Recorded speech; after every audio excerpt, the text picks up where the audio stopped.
Du rêve au cauchemar, 65 propriétaires de mobil-homes s'estiment victimes du groupe Ciblou, une enseigne nationale qui possède 3 campings à la Tremblade et au Mat.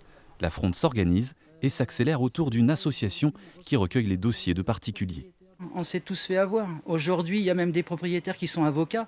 Tout le monde s'est fait endormir. On s'est tous fait manipuler, mais bien quoi. Pour Laurent Portier, le système Ciblou serait en lui-même une arnaque, basée sur des pratiques commerciales abusives et la promesse d'un rendement locatif conséquent pour inciter à signer le bon de commande, mais la réalité serait tout autre.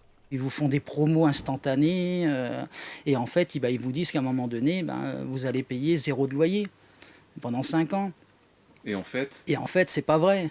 Selon le président de l'association, les plaintes toucheraient également d'autres sites du groupe en Bretagne ou dans le sud de la France.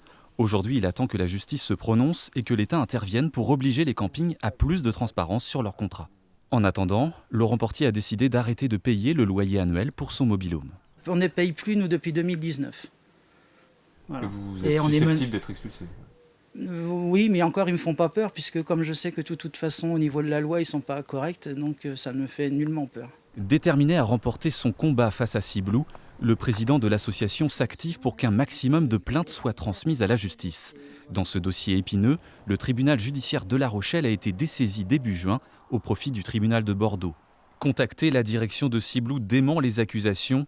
Pour la société, ces contrats sont, je cite, parfaitement licites et conformes aux meilleures pratiques. Ciblou revendique la satisfaction de 10 000 clients.